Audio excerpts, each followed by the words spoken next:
Here. Oh, Hidden. yes. So it's a pleasure to be here. How is everybody doing? Huh? We need 30 seconds to stretch a little bit, or 10 seconds or something. You know, last time I was here, Martin had invited me to come and speak at the Omnichannel conference that you had here, and it was in German.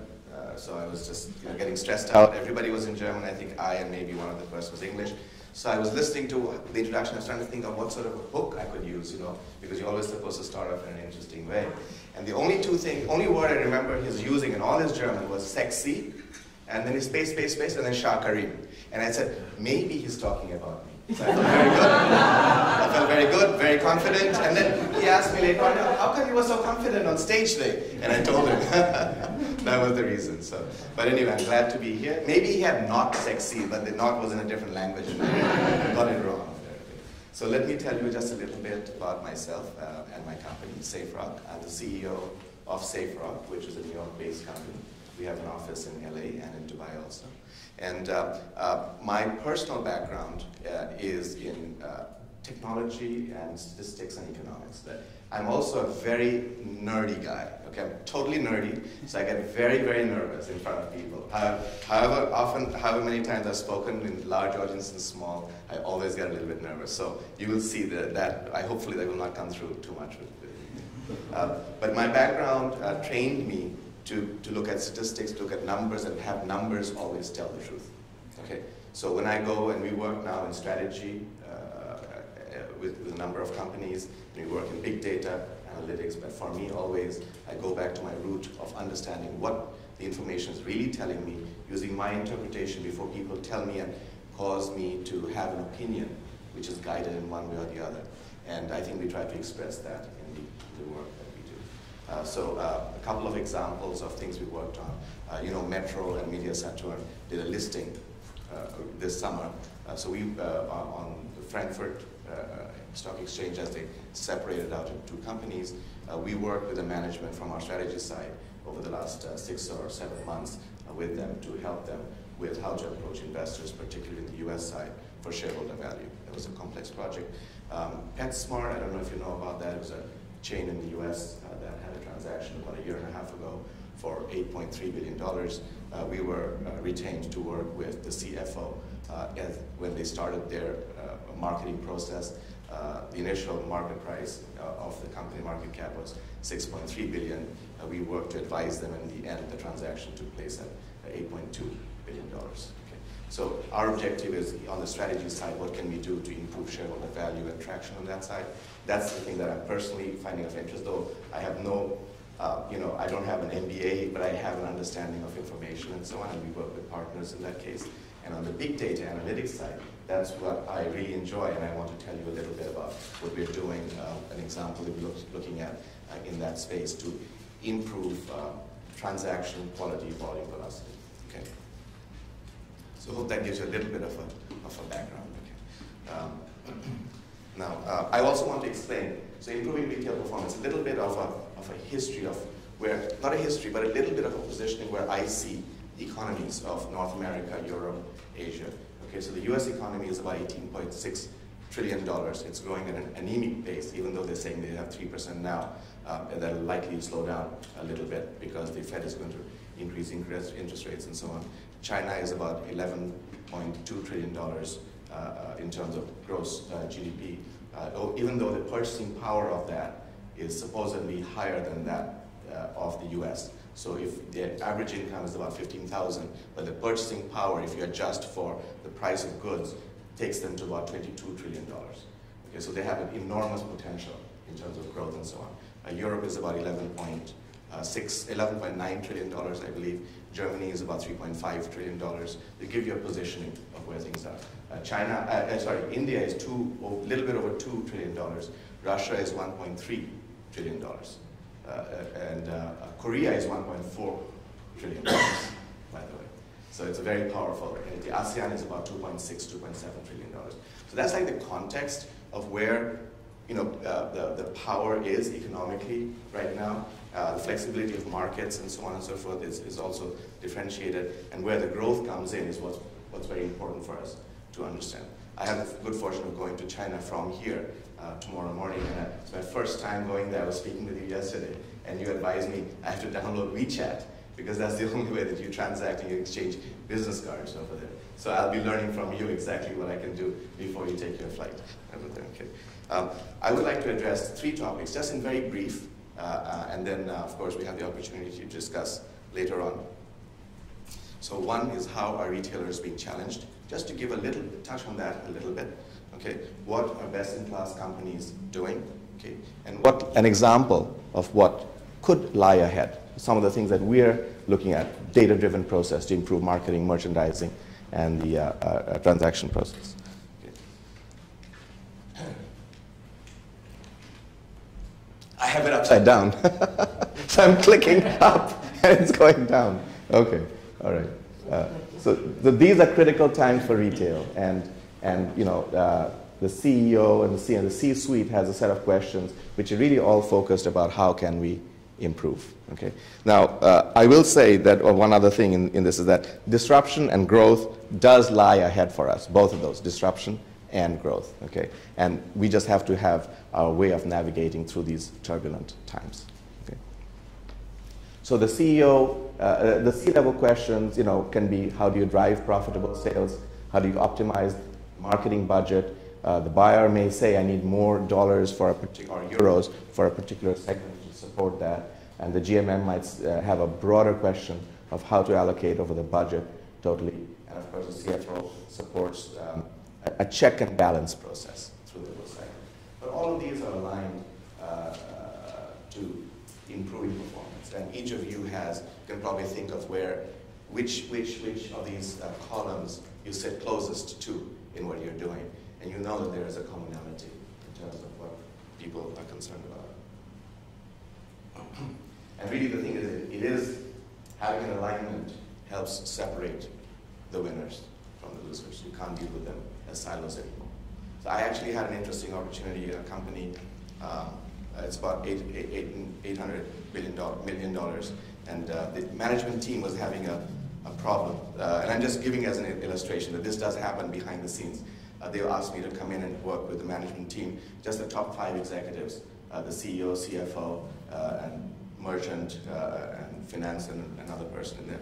Said, you know, we don't even want any notes taken of what we're discussing over here. We just want to have an internal understanding, because we know we are just a little bit at crosshairs with each other. We're not fully aligned. And we need to take a break to do that, because we need to become a high-performing team. Okay? And in this age where there is transition and there are issues going on with this disruption and challenges, you have to be aligned at the core, very strong, and pointing in the right direction. And if you're not, you cannot win. I mean, maybe you can win, but your chances, the risk profile around it is difficult. You mentioned one thing, I just want to go back to a very important question that you raised. Why is it not being done, right?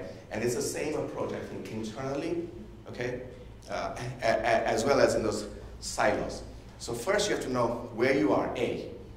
Really, truly understand where you are at A. So I have to know that I'm 5'5". I cannot say that I'm 5'8", okay, when I'm trying to solve the problem of reaching for a bulb that I have to unscrew, okay? So if that's I have to know where I am at A and where I'm going to go to at B. Many, many times, okay, we get asked to come in. It's not me, myself, I'm one other person. I'm always interested in these more complex challenges. Say, tell us what the solution is going to be. Tell me what it's going to look like, okay? And I say, well, can you explain to me where you are now? We know our problems. We're going to leave all of that behind. That's going to be the past. We don't need to worry about that. But my friend, you do need to. Because you must know the path you're going to traverse from where you are now to where you want to go to. And mapping that A to B is the biggest problem that exists. One of the biggest problems that exists. And it was the same thing at the management level. They knew where they were at, where they were knotted up, and where they wanted to go to be totally aligned. And they had a very hard time fessing up to the difficulties and the bad behavior or the bad influences that they had on themselves before. Because they always took it personally, saying it was pointing at me. But it's not the point. The point is you want to go to B and you're all aligned that you want to go to B. Okay? Then you need to understand where you're at A. And really look at the knotty details that exist with skip level meetings, with whatever you do, with 360-degree service, to truly understand that one, the core problems that you have, so you can map out the direction of A to B. So that I, at 5'5.5", I could say 6, but my wife might object, know that I can actually reach this bulb and unscrew it and put a new one in there. Okay? So that's one thing. The other one is risk management. I'm just going back because you say it's such an important point. I think it's more important than the points that I have in here, but the risk management. Having someone who looks at the risk profile of the projects and the tasks that you're doing, and that includes project management, to know what could go wrong and how to protect yourself from the risk side, it has to be complementary to knowing where you have to go from A to B. And you have to be sort of open to sort of understand all of that. And these two are very, very difficult things. And then the one that I think that our speakers mentioned just previously, fantastic research, was taking baby steps and doing small experiments. So you see which one of these sprout, so you know which one you can pursue going forward. So if I were to take back 3 things from what you're saying, it's not for lack of will, lack of trying, and actually I don't really think it's an issue of age. Age can be an issue in terms of innovative ideas, but we older people have some maturity and have some hindsight, so we know how to do the risk management better than others. Okay, so I think if I can, those are the 3 points that I would make on that side. Okay, so let me get to the presentation, and so going from that, we know the company wants to improve results and reduce risk, and not just marketing, it's marketing and merchandising together. And these are some of the internal questions that come up. Can you tell me how to make my budget more effective? We have multiple channels. Can you assure me that we can meet our goals for sales and margin? And how can I get real-time support to improve performance? And also importantly, can we provide post-mortem recap so we can improve our next event? So I'm diving now into the very operational one, a set of issues and questions that we see inside the organization. I'm sure you'll recognize some of these questions, right, come up within your organization as well, right?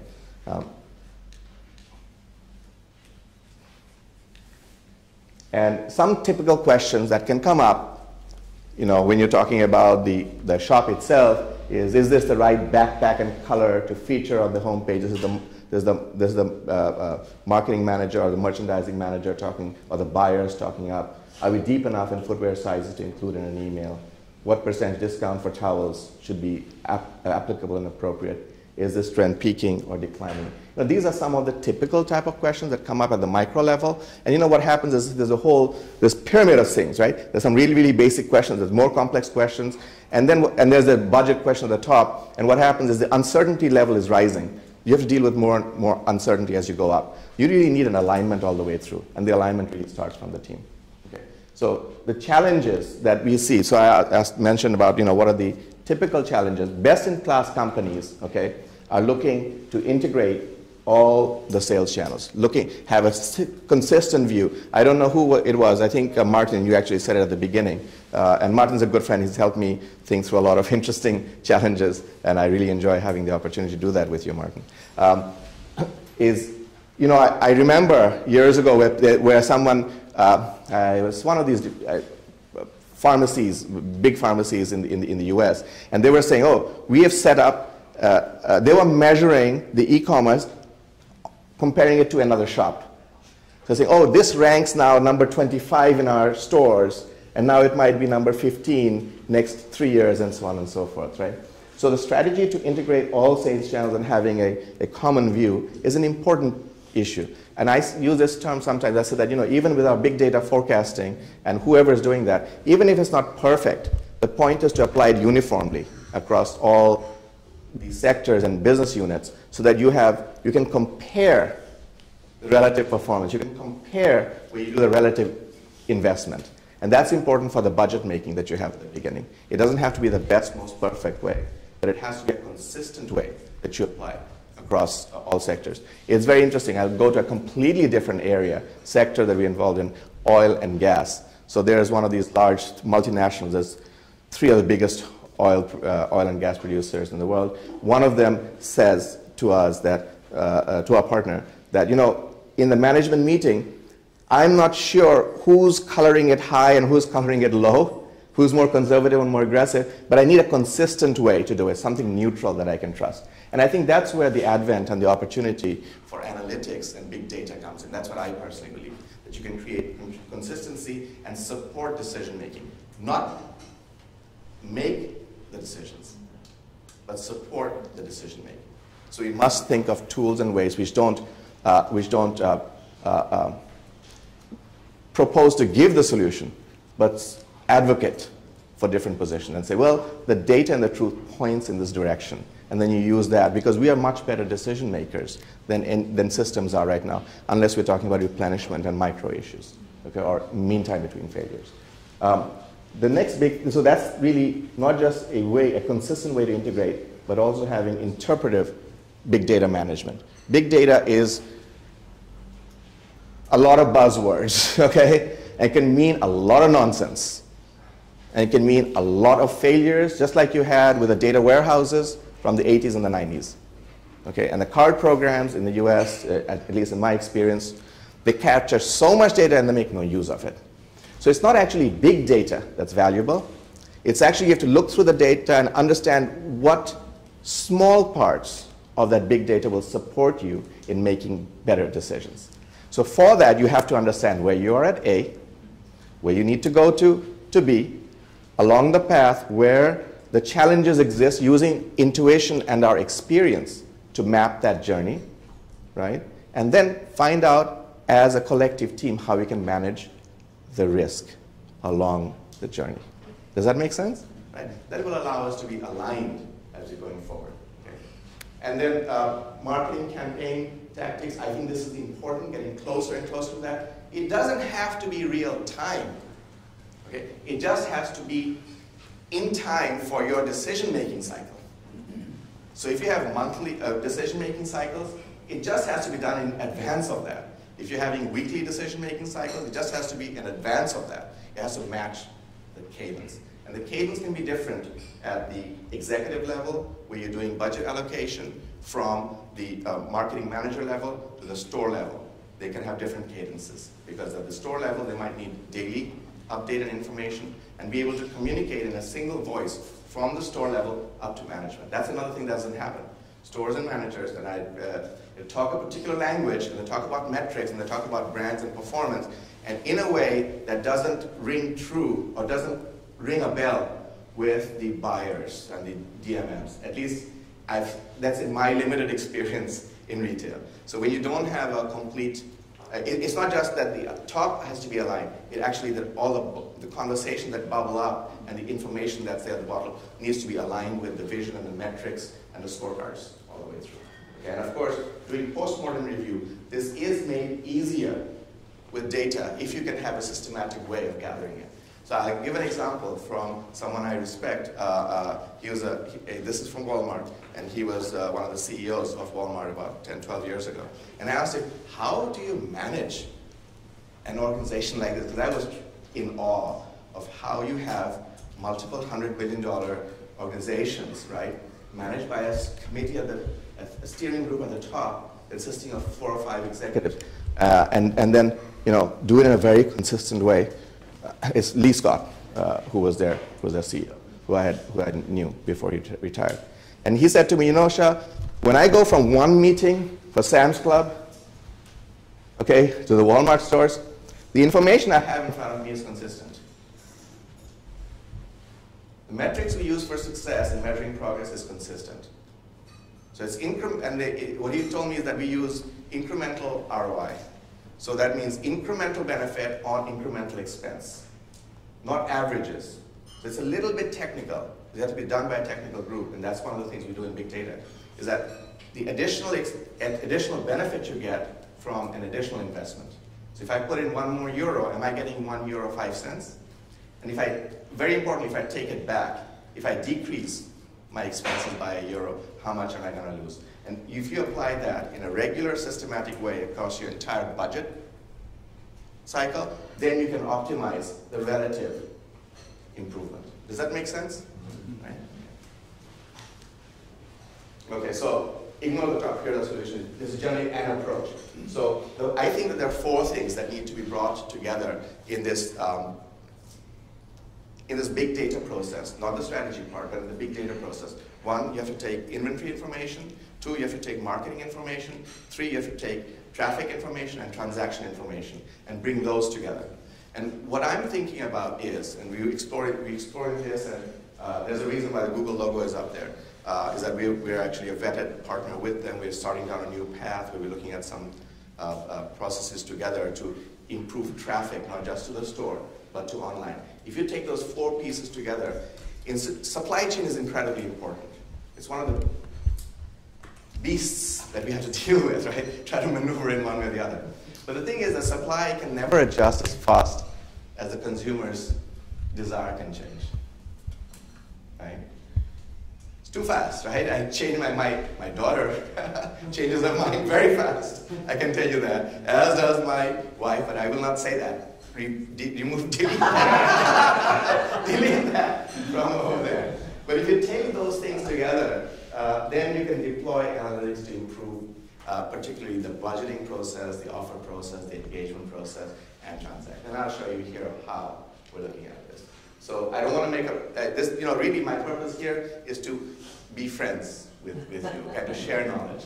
So I don't want to get into anything that says, oh, here's a solution here, look at it, it's coming from A, B, and C company. I'm just trying to share the concept. So, Martin, you may remember, we drew this diagram where we were in, I don't remember where we were, but it was, I think it was March or something, it was very cold, it was windy, and we were driving, and he always insists on making me think, which I hate, okay? So I don't like to be with him most of the time, but this time was good. So it was, I don't know, it was about 3 o'clock or something, there was no lunch available, we were sitting outside, and he had the car, and he wouldn't drive somewhere unless I actually went through my thinking and explained, okay, here's how you can solve the problem, right? Do you remember that? So he did not want to drive. He made, no, Shah, you have an idea here, you have to think about this. So what we just talked about is that, very simply, we have demand, and we know it wiggles around a lot, right? And then we know over time, and it can be by category, or it can be an overall corporate level. And there's also the supply part, which also wiggles around a lot. And the point is that when you have a difference between them, right, between the demand and the supply, that's when you have opportunities for out of stock or for clearance in physical store. So how can we mitigate this? And the idea is what we were considering is looking at what we call demand chain instead of supply chain. Right? What can we do to divert clicks from the online side? And that's what we're working on with Google. So you mitigate the opportunities of out of stock and clearance. By the way, I will just share. There's, they say that statistics mislead, what is that, something like that, right? That they don't tell you the truth, or they're misleading and so on. Actually, if you look at numbers overall, we think of seasons and seasonal trending, and we think that there's a cadence to it, right? So the 4 seasons, or the 2 seasons, or 3 seasons. Actually, there isn't. If you actually look very closely at your division level, department level, then cat, subcat, line level, and you look at the patterns within that, you will see that they are contrary to each other all over the place.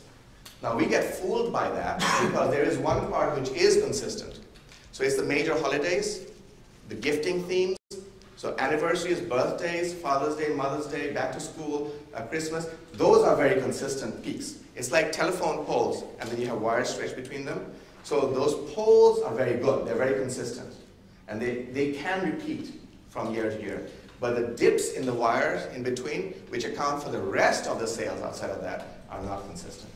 So you need actually an analytical way to look at that, because there's just way too much information in terms of budget allocation, buying process, and how you have to work with vendors to decrease that risk. Okay? So the objective is to guide clicks. So I'm jumping completely from there back to what we are thinking about and working on with Google, which is to divert the clicks and guide them to where we need them, right? Which is really impacting the demand curve side as opposed to the supply side. And for this, if you have, it's a question of inventory transparency. How much inventory transparency you have will help guide this thing. But it's actually a very interesting and relatively more timely way to manage the process. From consumer point of view or from company? Company point of view. Company point. I'm thinking about a company. How do you steer them? Yes, steer them. Guide them with different opportunities. And Okay, so the way to reduce a clearance risk is this step 1, 2, 3, 4. Sense. So the objective is that our tool, we sense the oversupply, run a decision algorithm, start a signal to monitor what the clickstream traffic is about. From there, you attract by monitoring the situation and continue the algorithm, requesting clicks, and then monitor the situation and sense a transition when you see that you have modulated the gap, and then you end the process. That's for the clearance risk. And similarly for the out of stock. Sense, divert, monitor, and go through the cycle. Okay. So it's pretty simple.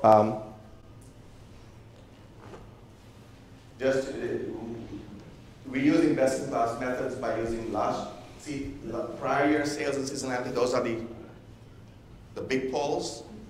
Okay, baseline sales to tell you recency. Recency information is very valuable.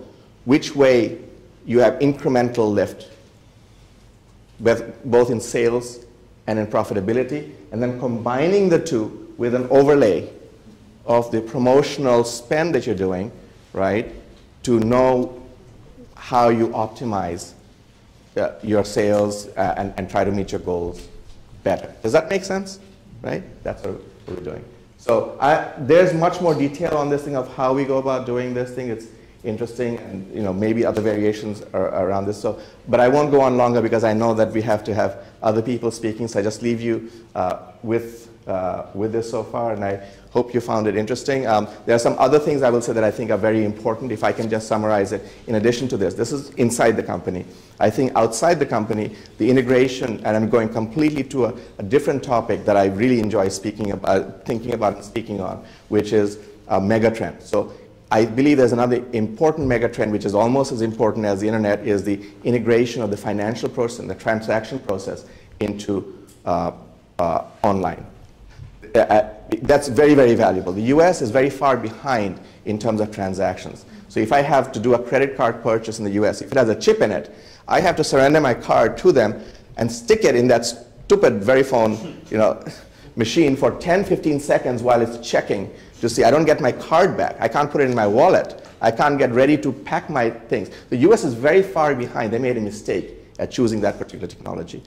Europe is further ahead, and the theory in Europe under the Payment Systems Directive, the PSD2, is very, very positive for customers. It's very positive for customers, but there are lobbying efforts to modify that, so that might not be as effective in the end. What I'm understanding from what you told me and what I believe my experience would be, what I saw in Hong Kong recently and China, is that they are much further ahead because what I understand in mainland China, 70% of all transactions take place on wallets. Another 15% takes place on credit card, and only 15% of all transactions are monetary transactions. So this pace of change and the pace of commerce there is much higher. But anyway, let me leave you with that and hand it back to you. And I hope that was interesting.